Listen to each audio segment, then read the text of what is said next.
And now, the moment you've all been waiting for. Actually, you probably haven't been waiting for very long for this, but it's something that we're going to have to get through, and we'll try to make it a little interesting in the bargain. As you've probably seen, I'm trying to relate all this stuff to things that you actually know. Most of you drive cars by now, which is a little frightening, but from time to time, you may look at your car battery and it may have all this sort of gunk on it. Most of that gunk is caused by a small amount of acid that leaks out of the terminals of your battery. And that acid is sulfuric acid, H2SO4. Now, often people will use baking soda. They'll just, dissolve a bunch of baking soda in some water and kind of put it on a sponge and just sort of rub the terminals of the battery to remove the acid. Helps improve the connection, helps make the car start more reliably, and helps kind of prevent wear and tear on the batteries in general. So, what we've got here is an equation, which we've talked about in the past, in which sodium hydrogen carbonate, baking soda, is used to clean off acid deposits from a car battery. So we've got sodium hydrogen carbonate and sulfuric acid as our reactants, and we've got three products in this case: sodium sulfate, and carbon dioxide, and water. Now, this is going to be a mass stoichiometry problem. So, in this case, the first step is exactly the same, because any stoichiometry problem requires us to have a balanced chemical equation. Now, we already have that, and in most of the examples I give you, you're probably going to be given that. So, most of the time you're not going to have to worry about that, but if you don't have a balanced equation, you're going to need to get one.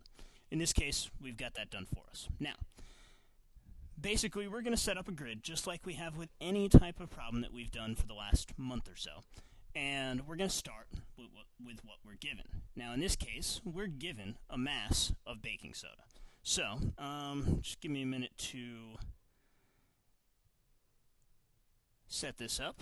And we start with 12.7 grams of baking soda.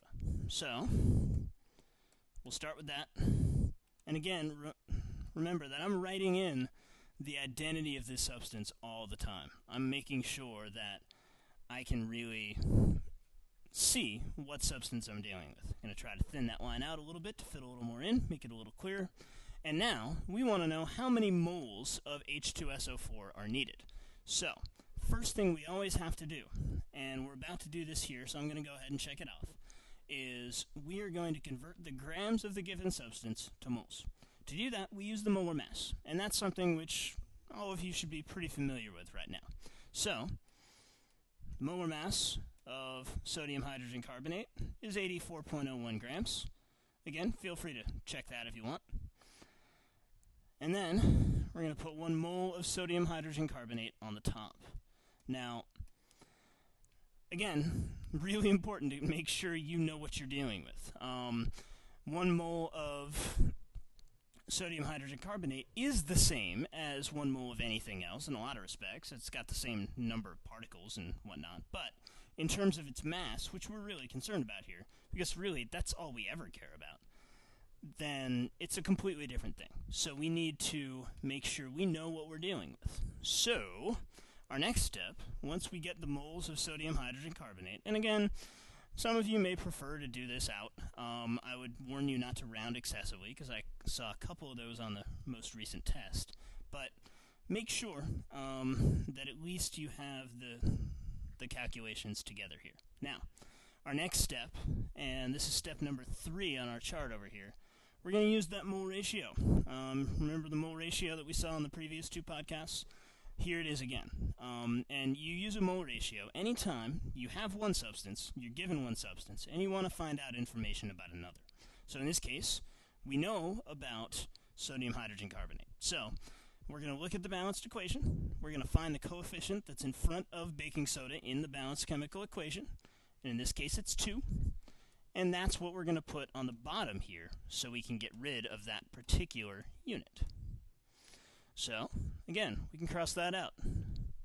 And on top, we're going to put the moles of the desired substance. Now, in this case, the desired substance, the one that we're asked about in the problem, is H2SO4. So, since there's no coefficient there, I'm going to put 1 mole of sulfuric acid on the top. So, there's our problem. I know it looks a little weird because we had the thick pen and the thin pen, but the gist of it is here. So our math is going to be 12.7 divided by 84.01 times 1, which we can really ignore, divided by 2. So, if we do that math out, we should get an answer of 0.0755 moles of H2SO4. And again, it always helps to write out that substance so we know what we're dealing with. I'm going to start getting a little stricter on including units and things like that, because that's how you keep track of this information. So, that's the basics. Now, we did stop short of step number 4 here, because we weren't asked to find the number of grams. And that's really, when we talk about mass stoichiometry, mass stoichiometry rather, you have the one mass of one substance, and you're trying to figure out the mass of another substance. So, we're going to go all the way through in this case. So now, B asks us how many grams of sodium sulfate will we produce in this reaction. So this reaction is the same reaction that we started with. So we still have our 12.7 grams of baking soda. And the first step is always going to be to convert that to moles, if it's not already in moles. So, the way we do that hasn't changed. We still use the molar mass to convert to moles.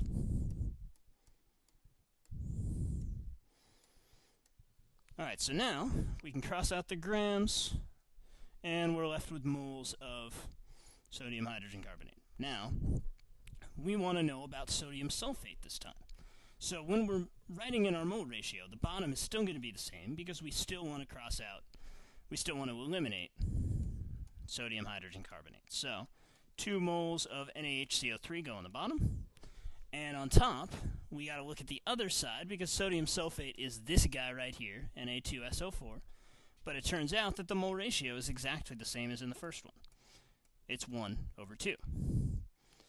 So now, our final step, that was step number 3. Now step 4 requires us to use the molar mass of the desired substance to convert from moles to grams. Now, the desired substance, the one that we want, is sodium sulfate, because that's the one they ask us about. So, let's go ahead and finish the job.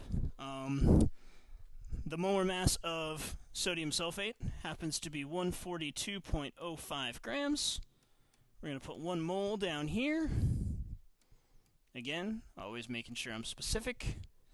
And our final answer to this particular problem is 10.74 grams. So there we go. There's a little mass stoichiometry for you. You notice that really the only extra step is the mole ratio, that third step right there. So I'm going to go ahead and circle this, because this really is the hardest stoichiometry right here. It's all about looking at that equation and using a mole ratio. So, hope you enjoyed it.